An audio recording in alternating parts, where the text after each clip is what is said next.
Salut tout le monde, j'espère que vous allez bien. On se retrouve aujourd'hui pour WWE SmackDown, l'édition du 22 mai 2020. Et je vous rappelle que ce soir, c'est la AEW qui sera en action puisque ce sera AEW Double or Nothing. D'ailleurs, on vous fera une petite rétrospection, un petit bilan rapide de Double or Nothing. Je vous donnerai la carte. Je vous donnerai bien évidemment ce qui va s'y passer. Et après, bien évidemment, je vous dirai est-ce que le pay-per-view se plaît ou est-ce qu'il ne se plaît pas par rapport à ce que j'y ai donné. Bien évidemment, vous êtes libre ou non de le regarder. C'est pas à moi de vous dire ce que vous devez faire. Bon, en tout cas, revenons à WWE SmackDown. Il y avait donc plusieurs choses qui a été balancées. Il y avait un dirt sheet. Il y avait 2 matchs pour le tournoi intercontinental. Quand je pense à tournoi, ça me file des boutons. J'ai pas encore mis la vidéo en ligne, mais je pourrais vous parler du titre du tournoi Cruiserweight à NXT. On va ensuite parler, bien évidemment, du match Champion versus Champion entre Bayley et Charlotte Flair. Et enfin, on va terminer avec, bien sûr, les explications par rapport au Mixed Tag Team Match Mandy Rose Otis contre Sonya Deville et Dolph Ziggler. Il y a eu quand même peu de... Déjà, le premier constat qu'on a envie de dire, c'est qu'il y avait eu, je pense, moins de... Les matchs se sont succédés et j'ai trouvé que les matchs ne m'ont pas fait perdre de temps en fait. J'ai pas du tout été ennuyé par le show en lui-même. C'est vrai que c'est plutôt une bonne idée parce que c'est vrai que quand tu te fais chier devant un truc, en général, c'est pas bon signe, mais il est rare pour être souligné. J'ai en tout cas essayé d'analyser, de regarder, d'observer, entre guillemets, chaque match pour vous donner mon avis par rapport à ça. D'habitude, j'ai tendance à aller faire des news ou des choses comme ça. Là, j'ai eu plus de difficultés à me sortir de l'écran, ce qui veut dire que le show est entre guillemets réussi. Enfin, en tout cas, réussi, on verra ça, on va dire en fin de show, comme à chaque fois. Bon, en tout cas, on va parler d'abord, on va commencer avec... Alors, dans mon débriefing que je vais vous proposer, il y a une déception, il y a finalement une interrogation, voilà, c'est pas, on va dire, une mauvaise chose, mais c'est une interrogation. Et ensuite, il y a également les raids, des petites décisions qui ont été prises de ci, de là, dont on parlera, et bien évidemment le reste, qui n'en reste pas moins, des satisfactions. Bon, on va commencer comme à chaque fois avec, donc, une fois n'est pas coutume, avec la déception de la soirée. Ça reste le match mixte entre Otis, Mandy Rose, Sonya Deville et Dolph Ziggler. Bah écoutez, si j'avais besoin de comprendre pourquoi je n'aime pas les matchs mixtes, je n'aime pas. Tout dépend entre guillemets du match mixte. Mais en tout cas, le Mixed Max Challenge, c'est le fameux tournoi des mecs qui dit voilà qu'en mix c'est cool. Bah écoutez, ça s'est retrouvé entre guillemets dans une impasse, dans le sens où finalement c'était un exemple typique des matchs mixtes que je n'aime pas. Mais ce qui est intéressant, c'est qu'il y avait des autoroutes, il y avait une autoroute qui était propulsée et proposée en tout cas, et du côté de la WWE, on a préféré ne pas s'en servir. On le sait, la WWE aime utiliser justement le fameux politiquement correct, mais moi je me dis, on aurait pu avoir pour la première fois un Mixed Tag Team Match devenant un Handicap Mixed Tag Team Match où il y avait finalement une femme contre un homme et une femme. Alors je sais ce que tu vas me dire. Oui, messieurs, c'est pas très bien de frapper des femmes. Hashtag MeToo. Alors je t'explique, j'ai pas eu besoin de toi pour me le dire. Mais au dernier nouvelle, ce n'est pas ça que je veux dire. Même si bien évidemment que c'est pas bien. Mais je pense que de toute façon, on aurait pu voir Mandy Rose tenir un dragée haute à Dolph Ziggler. Parce que Mandy Rose, on va en parler, mais Mandy Rose a été catastrophique dans ce match. Encore Sonya Deville, c'était très bien. Otis a fait ce qu'il a pu, on en parlera après. Et bien évidemment, Dolph Ziggler a fait ce qu'il avait à faire. Mais en tout cas, ce qui est certain, c'est que le point faible de ce match a été Mandy Rose, qui reste pour moi une lutteuse avec une gimmick forte, mais avec un in-ring catastrophique. Voilà, c'est pas du tout à la hauteur de ce qu'elle va faire. C'est loin d'être le cas et c'est vraiment très très très décevant ce qu'elle a proposé ce soir. Et c'est en lignée d'ailleurs de ce qui s'est passé il y a 1 à 2 semaines, c'est-à-dire que Mandy Rose avait fait un match mauvais et ça a encore été la confirmation. Et d'ailleurs, je vais faire un compliment, accrochez-vous, à Liv Morgan. Pour moi, par exemple, Liv Morgan si elle arrivait à avoir une belle gimmick, eh ben, elle pourrait littéralement voler la vedette à Mandy. Parce que Mandy, pour moi, le Darling Ring, il est pas, voilà, il est trop faible, il est trop faible. D'ailleurs, je la trouvais plus intéressante il y a quelques années, quand elle portait des prises très lourdes, très dures, alors que là, t'as l'impression qu'elle met des petits coups de-ci de là, elle est même pas aérienne. Je la trouve très fade comme personnage, et par rapport à ça. En plus, comme je l'ai expliqué, eh ben, on aurait pu justement faire innover avec une Mandy seule, avec notamment Dolph Ziggler qui peut-être aurait pu se la jouer, pas forcément frapper, mais voilà, ça aurait pu se transformer avec un petit spot entre les deux, ça aurait pu être cool. Mais là, Otis aurait pu être mis à l'extérieur et ça aurait pu être cool aussi. Surtout qu'il ne reçoit pas le tombé, et plus important, parce qu'il a une mallette et qu'il ne faut pas décrédibiliser Mr. Money in the Bank. Mais qu'on soit clair sur ce point-là, ça n'a pas été du tout à la hauteur de ce que j'ai prévu et ça a été une déception du match et de tout ce qui a été aux alentours du match. Bon, en tout cas, ensuite, on va parler bien évidemment maintenant de l'interrogation du show. Et l'interrogation du show, ça reste Charlotte Flair contre Bayley. Alors, encore une fois, le match est bon. Le match est bon. Et si tu as juste voulu regarder un match de catch, eh ben, tu peux être certain d'avoir passé un bon moment. Charlotte a été très forte. Bayley a été extraordinaire. Honnêtement, les deux. Alors, peut-être que Charlotte a plus dominé que Bayley. Mais les deux, franchement, ont fait un bon match. Et j'ai aucun problème avec ce sujet-là. Maintenant, quand on regarde bien le contour, c'est-à-dire l'habillage, eh ben, on se rend compte que c'est pas bon. C'est pas bon du tout. Parce que déjà, on va commencer avec l'absence de Sasha Banks. Qui est justifiée comme une sorte de. Un peu à la manière de Lashley et Lana. C'est-à-dire, ah mais moi j'ai envie de me débrouiller tout seul, donc j'aimerais pas que tu sois dans les parages. Alors moi j'ai envie de te dire, l'idée est pas mauvaise en soi, mais j'ai envie de te dire, moi j'aurais préféré que Sacha dise, mais moi tu sais, si tu me demandes de rester à côté, de pas d'intervenir, je n'interviendrai pas. Ou alors tu peux même dire, ah ouais, donc tu penses que je ne suis pas capable. Alors là, le final d'ailleurs, on va parler de l'après-match, quand elle dit, Sacha, quand elle dit Bayley, ah tu pensais que j'en étais pas capable. Après elle fait, oh je rigole. Mais justement, oui, elle pense qu'elle t'en est pas capable. Justement, elle pensait que t'en étais pas capable. D'ailleurs, elle était convaincue de ça, même si elle a fait un petit regard en coin. Mais concrètement, ça a été une déception. Ça a été ce moment-là où Sacha n'est pas là. Et plus important, s'il y avait eu il y avait une autoroute encore, parce qu'il faut quand même.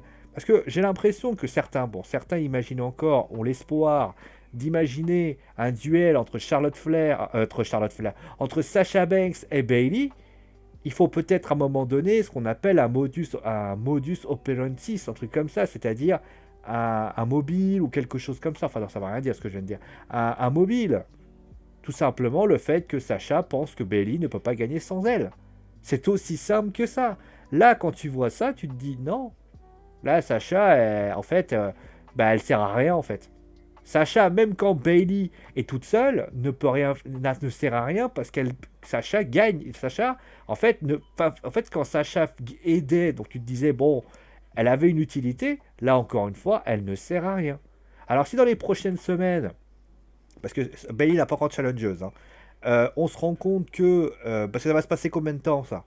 Il va y avoir qui la prochaine fois? Qui va arriver du côté de SmackDown? Et par exemple, je sais pas, Lacey Evans ou Tamina Snuka. D'ailleurs, tout le monde a disparu. D'ailleurs, je sais pas où ils sont. Carmella ou Alexa Bliss ou je ne sais qui dire. Mais Fifi, tu penses sincèrement que voilà? Et après, ça va repartir dans du peut-être. Non, pour l'instant, franchement, je vais le dire la vérité. Les gens qui imaginaient un côté rebelle à Sacha, ben, ça ne reste pas moins ça confirme encore une fois que c'est une pauvre petite mascotte. Et s'il y avait eu besoin de le prouver, et ben la démonstration a été faite ce soir hier soir du côté de SmackDown. En plus, désolé, mais j'ai dit vous-même, ouais, comme Bayley gagne, Bayley en fait, on considère que finalement, bah Sacha elle ne sert à rien. Et donc Bayley peut gagner toute seule. Et plus important, si elle avait perdu, eh ben on aurait pu imaginer une Bayley et une Sacha qui aurait dit ah ouais t'as vu meuf, moi je t'avais dit que j'aurais dû rester à côté de toi, je t'aurais donné un coup de main. Et là Bayley aurait pu dire cette phrase d'après match qui aurait là pris son sens. Ah ouais, tu penses que j'en suis pas capable? Je pensais que j'en étais pas capable, t'as pas confiance en moi? Et là Sacha il fait non non Ah, je rigole, oui, je sais, j'aurais dû. Et là, on aurait pu imaginer peut-être une début de distension. Là, clairement, moi j'ai trouvé que c'était un match. Voilà, le match est bon. Alors, si tu mets ton cerveau en off et que tu essaies d'apprécier ce match, clairement tu vas apprécier. Mais sinon, le reste n'est pas bon. Bon, en tout cas, après, il n'y a eu que, a priori, que des satisfactions. Alors, on peut trouver un petit bémol pour le match handicap. Pour la simple et bonne raison que si tu mets un match handicap entre le Miz, John Morrison contre Braun Strowman, bah Bray Wyatt il sert à quoi, hein? Bray Wyatt qui est pas réapparu. Et je rappelle, hein, que le gars avait des moments de filigrane sur, quand même le match, après son match contre à Money in the Bank. Donc ça déjà c'était la première chose. Donc là, avec notamment le Fiend. Donc ça veut dire clairement qu'on ne sait pas ce qui s'y passe. Plus important que cela, et j'ai envie de taper plus fort, pourquoi le Miz et John Morrison? Qu'est-ce qui justifie le côté challenger de mise. Surtout que tu te spoil le match parce qu'ils te disent co-Universal Champion. Est-ce que tu crois une seconde que la WWE va dire à John Morrison et au Miz vous allez être co-champion? Est-ce que tu as déjà vu une tag team co-champion? Alors, oui, alors, certains vont me parler de Lay Cool. Sauf que Lay Cool, c'était il y a longtemps, et on a bien vu que c'était intéressant parce que les Laycool se fusionnaient à eux-mêmes. Mais pour ce qui s'agit de Miz et Morrison, les deux se superposent pas, les deux ne sont pas ensemble. Donc voilà, la vérité elle est là. Et plus important, j'ai envie de parler aussi, et ça je veux en parler, du match handicap. Il y a quelques mois, il perd son titre intercontinental par cette raison-là. Il faut attention par contre, hein. Je précise juste pour information que Sami Zayn, ça a été justifié par une explication à la mort moelleux parce qu'il avait fait le tomber. Si ils arrivent en disant c'est Morrison qui est champion parce qu'il a fait le tomber et que le Miz ne dit rien, ça va gueuler. Ça veut dire, mais après, si des coach champions, pareil, ça va servir à quoi? C'est-à-dire que, en fait, on va mettre Braun Strowman qui va les battre tous les deux, et puis après, il y a quoi? Tu mets les deux en équipe, si un perd, l'autre perd aussi. Si l'un. Qui va être choisi? Non. À la limite, soit tu fais un match par équipe. Alors, je sais qu'il faut les Forgotten Son par rapport à ça, mais aux dernières nouvelles, bah, les New Day d'ailleurs n'étaient pas là d'ailleurs, hein. Les Forgotten Son, le problème des Forgotten Son, c'est que ils vont aller du côté de là. Les Usos ne sont pas là. Franchement, c'était un. Voilà, c'est pas très logique ce qui s'est passé. Après le match en lui-même, il fallait bien que le Miz serve de paillasson pour prouver que tout seul, il ne pouvait pas gagner. Ça a été le cas, voilà, ça a été prouvé. Texto, stanso, tout ce que tu veux. Voilà, tout simplement. Ensuite, parlons quand même des bonnes satisfactions quand même. Parce que là, je suis en train de taper sur les. On va dire sur les. C'est pas une déception, hein, ce que je suis en train d'expliquer, c'est plus dans la côté logique. Mais c'est bien évidemment le tournoi intercontinental. Quand tu vois le titre Cruiserweight, comment il a été fait, où c'est du bordel au possible, où tu te rends compte que El Hero de Fantasma réussit à prendre le spotlight de Akira Tozawa en un match, donc tu te dis dans sa tête, mais voilà, le mec il avait 2-0, il fait 2-1. Que tu as le devoir d'étirer parce que tu te rends compte que malheureusement c'est le show, le Cruiserweight, c'est dans si je ne me trompe pas, c'est dans 2 semaines, parce qu'il y a NXT In Your House, ils sont obligés d'étirer. Bah, qu'est-ce qu'ils vont devoir faire? C'est faire un match à 3 pour essayer d'avoir justement la finale qui aura sans doute lieu du côté de NXT In Your House, pour ainsi dire. C'est, pour ainsi dire, étirer le fait que Drake Maverick n'a servi absolument à rien. Sa story est tombée plate comme une grosse saucette grise. Ouais, je sais, j'aime les chaussettes grises, mais voilà, c'était pas du tout, voilà. Mais là, clairement, c'était pas mal. Il y avait 2 bons matchs. Alors, on va parler quand même d'AJ qui a décidé d'aller du côté de SmackDown. Alors, au début, j'ai voulu hurler. Je me suis dit, putain, ils se foutent de la gueule du monde. Ils mettent un tournoi intercontinental spécial SmackDown, et le mec, il est du côté de Raw et il se pointe. Et puis après, je me suis calmé, j'ai dit, après qu'on m'a dit, voilà, il a été drafté du côté de SmackDown. J'ai fait, ok, c'est bien. Maintenant, sa présence, elle a un but précis. C'est qu'il y a aujourd'hui l'absence numéro 1, c'est Roman Reigns. Roman aujourd'hui n'étant pas là, Roman doit malheureusement être compensé. Bray Wyatt a disparu, voilà, clairement. Et je pense qu'il y a un top heel aujourd'hui et il manque encore une fois un top face. Peut-être que AJ peut être ce top face pour information, Mais le problème, c'est que est-ce qu'il va remporter le titre intercontinental? J'en sais rien. Mais c'est clair que s'il a le titre intercontinental et que Braun Strowman est le titre universel, pour moi, celui qui est pour moi le champion en question, ça sera AJ. En plus, il nous faut un vrai champion intercontinental. AJ Styles on en a besoin pour la simple et bonne raison, et je vous donne en mille, que AJ il manque un vrai champion. Je rappelle pour information ça doit faire bientôt depuis le règne de Nakamura qu'on n'a pas eu un champion consistant pour le titre intercontinental. Donc il nous faut quelqu'un. J'imagine que ce sera peut-être soit Jeff Hardy ou soit AJ. Je vois pas comment Elias ou alors après ça va faire vétéran, les gens vont râler, tout ce que tu veux, mais il nous faut quelqu'un qui porte le titre intercontinental. Là, Elias, s'il remporte le titre intercontinental, il va pas. Je ne dis pas qu'il va pas savoir s'en servir, parce qu'il va savoir s'en servir. Mais le problème de Elias, c'est que Elias il nous faut quelqu'un de fort. Et là, vraiment, on a 3 sur 4 qui sont forts. Il y a Daniel Bryan, il y a AJ, il y a Jeff Hardy. Jeff, pour moi, de toute façon, on va en parler direct. Jeff, pour moi, va aller du côté de Sheamus. Après, il restera soit Daniel Bryan ou soit AJ. J'imagine que l'un ou l'autre va devenir champion intercontinental. Daniel Bryan, peut-être, c'est un peu une bonne idée. Alors oui, je sais, parce que vous allez me dire, les top face, Daniel Bryan peut l'être. Daniel Bryan, pour moi, il est en train de perdre progressivement de sa superbe. Ça, c'est quand même une grosse déception par rapport à ça. Il n'a pas fait on va dire, un bon match. Il n'a pas fait une bonne prestation, on va dire au niveau de la prestation globale. Il n'a rien réussi à faire pour l'instant. Après, pour les matchs, voilà, les 2 matchs étaient bons. Alors, je sais que certains vont réagir en disant, ouais, mais attends, tu critiques tout le temps les matchs mous. Ouais, mais Sheamus était là pour se mettre en avant. Il n'y avait pas le choix. C'était la force pure, il fallait quand même qu'il soit mis en avant. Jeff a quand même bien morflé. Voilà, Jeff a quand même bien morflé. Je suis quand même assez content de ça. Après, bon, certains vont dire, par contre, Jeff, la WWE, vous voulez faire de la pub à la All Elite Wrestling?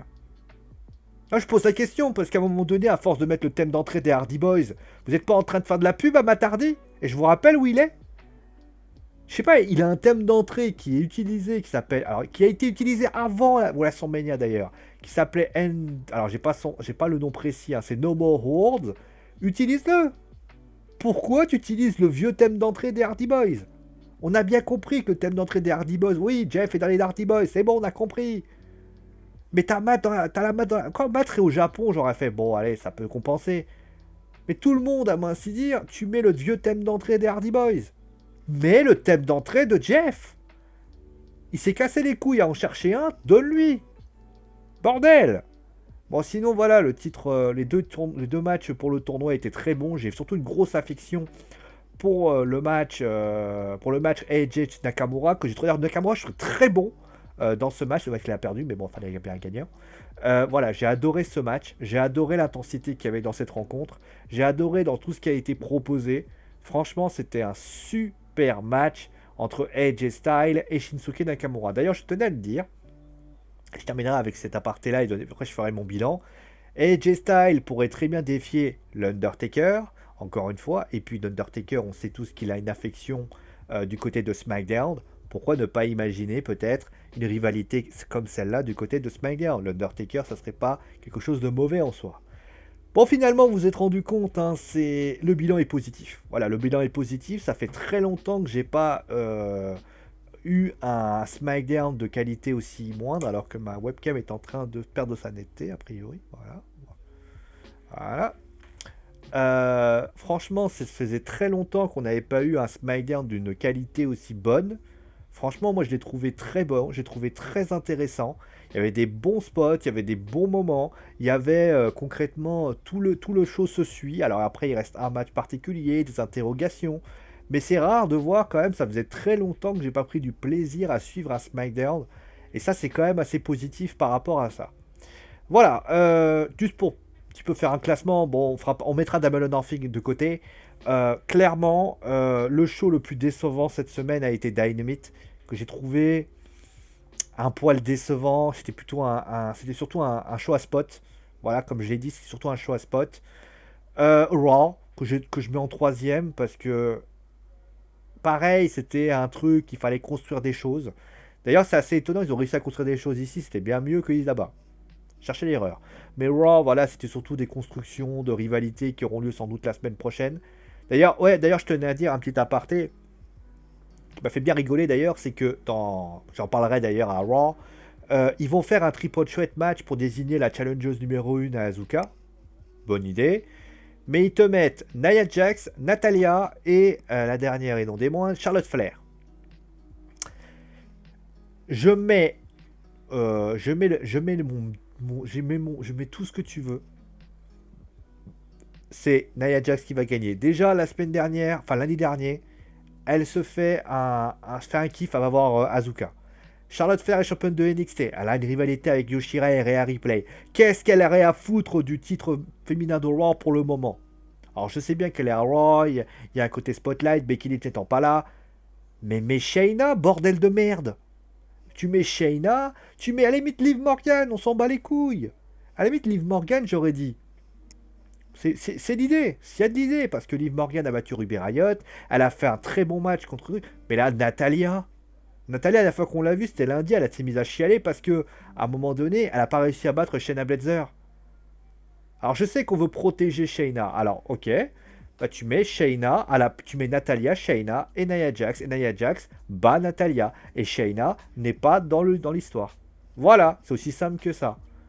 Parce que là, qu'est-ce qui va se passer là? Shayna va regarder ça, on va se demander pourquoi elle est pas là. Ça fait quand même deux pay-per-view de suite que Shayna, pour ainsi dire, ne tourne pas autour du titre.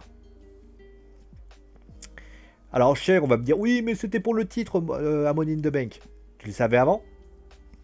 Moi, je le savais pas, hein. Honnêtement. Becky Lynch, quand elle a annoncé qu'elle était enceinte, en dernière nouvelle, moi, j'étais pas au courant, hein. Peut-être Seth Rollins était au courant, mais pas moi, hein. Je crois pas que je couche avec Becky Lynch. Enfin, a priori, mon sgeg ne le sait pas, en tout cas. Non, en tout cas, non, plus sérieusement, ce qui est certain, c'est que ce moment est un peu pourri, pour ainsi dire. Et donc, on va aller voir du côté de Double or Nothing. On va faire très rapidement. Alors, nous avons un pré-show, donc les private parties qui vont affronter les best friends. Pourquoi pas. Ça faisait longtemps d'ailleurs que Isaiah Cassidy et Mark Quinn, on les avait pas vus. Il y aura aussi bien sûr le final du tournoi inaugural qui va désigner le AEW TNT Champion. Cody qui sera aux côtés de Arn Anderson et Brandi Rose qui fera face à Lance Archer.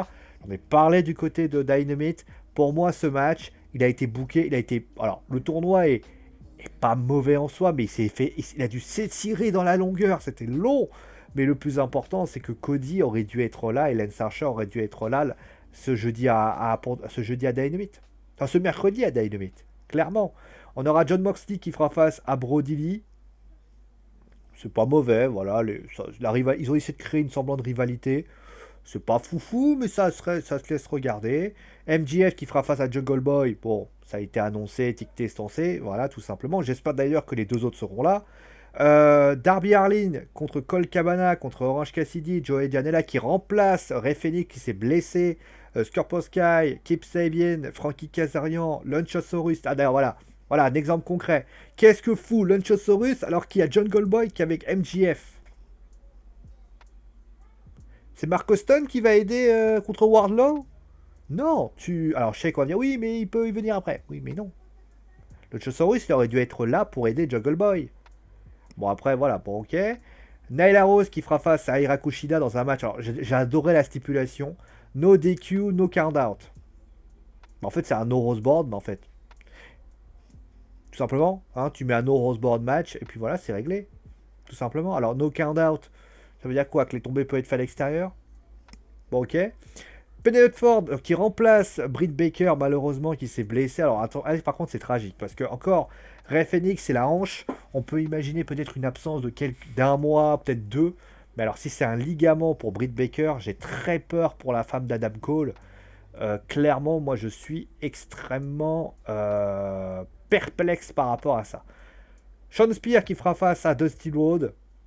Ça, j'ai bien aimé. Voilà, ça va être un moment assez particulier. Et puis, Tony Blanchard est un catcheur aussi, pasteur chrétien américain. Ah bon? D'accord. Et enfin, on va terminer avec tout simplement le Stadium Stampede Match, qui sera sans doute l'attraction de la soirée, avec bien sûr Cody contre Lance, parce que ça va être un titre. C'est bien évidemment le Stadium avec les V Elite, c'est-à-dire Adam Page, Kenny Omega, les Young Bucks, et Matt Hardy qui feront face au Rhino Cycle, Chris Jericho, Sammy Guevara, Jake Hager, Ortiz et Santana. S'il y a un moment où Adam Page peut turner, c'est maintenant. S'il ne turne pas là, c'est comme Sasha Banks.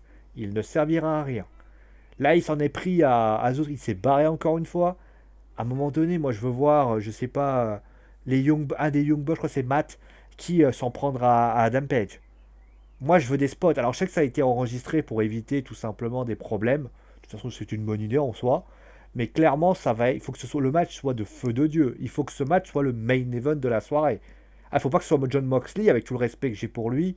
En tout cas, par rapport à ça. Bon, en tout cas, la carte est intéressante. Il y a 9 matchs qui sont proposés, enfin 8 avec un pré-show. Franchement, le Casino Leather match peut être intéressant. Le Stadium Top Match, j'ai déjà parlé, très bien. John Moxley contre Brody Lee. Ça aussi, ça peut être sympa. Honnêtement, Brody Lee avec sa secte, avec le Dark Order, ça peut être une idée. Cody contre Lance Archer. Quel dommage qu'il n'y a pas eu ça ce mercredi à Dynamite. Mais sinon, ça se laisse regarder. Nala Rose contre Hikaru Kushida. Et Akushita, j'aime bien. Clairement, c'est une bonne lutteuse et honnêtement, elle a prouvé quelque chose. Naila aussi est pas mauvaise. Franchement, elle fait du bon taf. Franchement, c'était sympa. Donc pourquoi pas? Pourquoi pas pour ainsi dire. Voilà, en tout cas, on va attendre ce soir. Vous aurez le débriefing demain soir sur Geek and Sport, la chaîne YouTube. En tout cas, portez-vous bien. Bon week-end à tous. Bonne ascension pour ceux qui font le pont. Faites des gros bisous sur le coin de la truffe. Et je vous dis à très vite pour un nouvel épisode du Wrestling Show. Ciao les amis!